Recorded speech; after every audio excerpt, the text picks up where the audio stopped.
Good afternoon, Tony Dattino. End of May is come and gone, and we're now on to June 2nd, and our USA Memory Championship being done on July 29th. So we've got people beginning to register, and we're excited and looking forward to our 24th USA Memory Championship.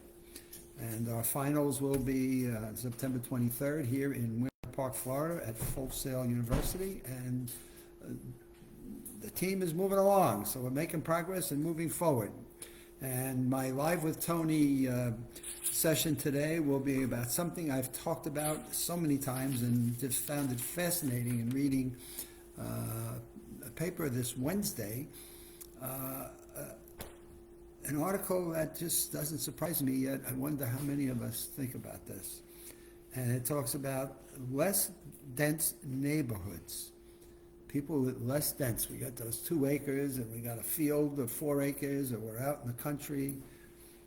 But those less dense neighborhoods seem to lead to more depression amongst the residents in those neighborhoods, which is an interesting perspective, because who would think when you want to leave the city and what they call the concrete jungle and the high rises and what you feel is to be closed in, who stops to think about, my goodness, I'm moving away from all this craziness and I'm going out into the suburbs, and I'm going out to a couple of acres of land, I'm going out to a bunch of trees, which we talk about as being helpful and healthy for you.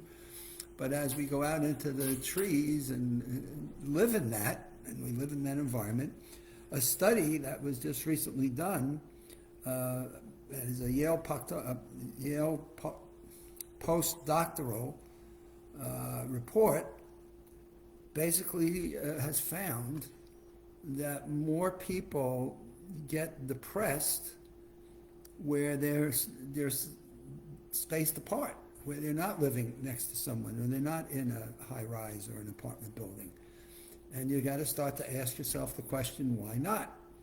And if you've listened to a number of my Live with Tonys over the past year, I think you can immediately snap and know what the answer is. And that is, in the forest, in the land of space, where you don't know who your neighbors are, and they're spaced so far apart, you don't say good morning, good afternoon, or even have a chit-chat or a conversation, where you may not have a bike trail, or you may not have people walking by your residence because you're out in the country.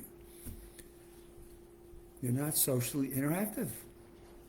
And what the study has found is that, we've talked about this so many times, the social networking aspects have a huge impact on our mental health, mental fitness, have an impact on our memories, cognitive well-being. And so this article basically says, less public open space and the lack of density contributes to a plummeting of mental health that exists outside the city. Now, I don't know, this is done with a Yale postdoctoral associate, and that report was published in a magazine called The Conversation. Who thinks to go out and study this? It's a fascinating study, and it just goes to reinforce what we've been talking about on the importance of social interaction. The researchers use satellite images and artificial AI, God, we've been talking about AI, to map urban areas over a 30-year period of time. Wow, somebody's been doing this study for a long time, and we keep seeing and hearing more and more about social interactions, and it's imperative for our well-being. We have seen it during the COVID lockdowns. We see it with the growing number of kids, teens, that have lost their friends or felt like they've been isolated because of COVID lockdowns, and they've lost their social interactions. And we keep hearing about different groups of people that have been locked down and have just gone crazy in a sense, or in this case depressed, because of those lockdowns. So here we go along. They analyzed 75,000 residents with depression and 750,000 without it.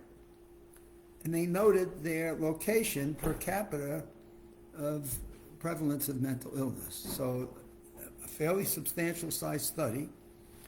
And while rural geographies did not appear to risk to increase the risk of developing depression, people in low-rise and single-family housing suburbs were at the most risk. That almost seems a little bit confusing to me, but what they're basically saying, if you live in a single-family house and you're spaced out, you had a higher risk of being in a depressed state. Areas that had low risk featured multi-story buildings in central locations and had access to open space where you would socialize and meet with people and maybe sit on a bench and watch somebody walking a dog or kids playing in a park. I think about my trip to the pool yesterday. It was an interesting day at my community swimming pool. I go there to do my swimming laps and work to swim at least 3 times a week. And it looks like they let the kids out. It was like more kids I saw yesterday at 11:30 in the morning than I've ever seen at the pool. I eventually found out it was a group of mothers that are homeschooling their kids, and this was their period from 10 to 1.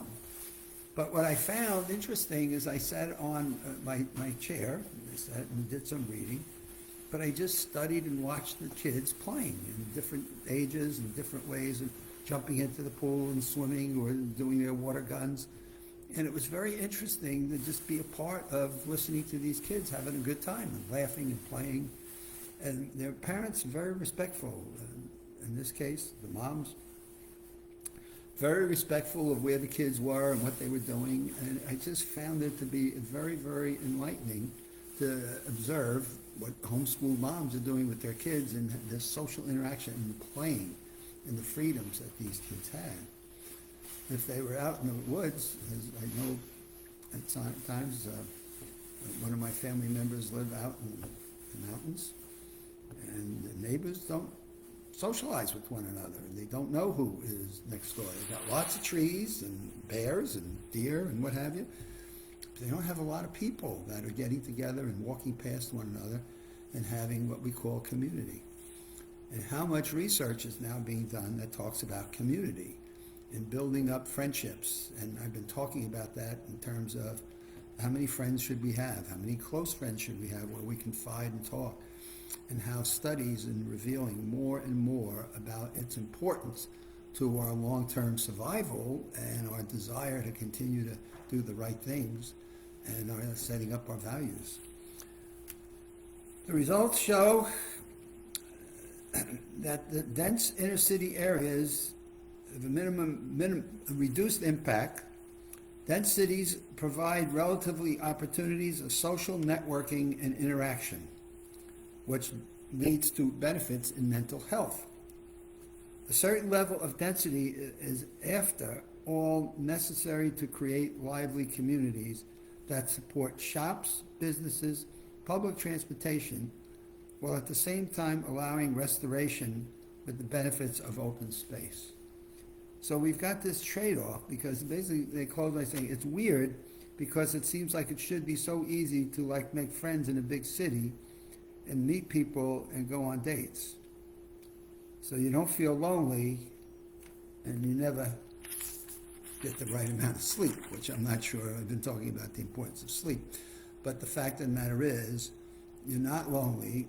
You feel connected with people, even if you're going up and down an elevator and you just learn how to say hello to somebody, or, oh, I like that shirt you have on, or I think that dress you have on today is absolutely beautiful, or I love your hairstyle. And just different ways of interacting with someone to open up that initial conversation.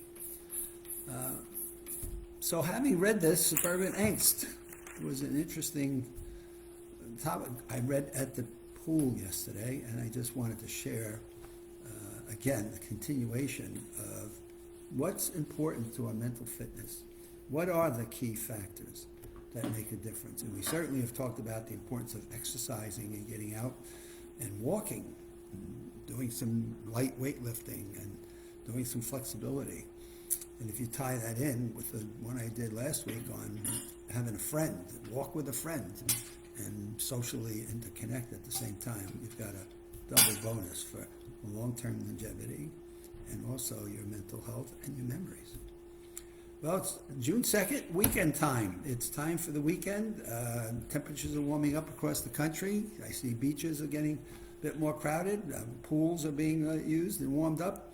And I'm here in Windermere, Florida, where today's temperature will go to 90 degrees. And we're hoping we don't get one of the systems coming off the Gulf that's going to pour a lot of rain on us. But whatever it is, we could use some rain.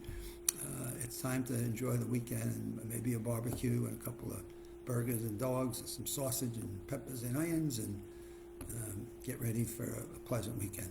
So enjoy, and we'll see you next week.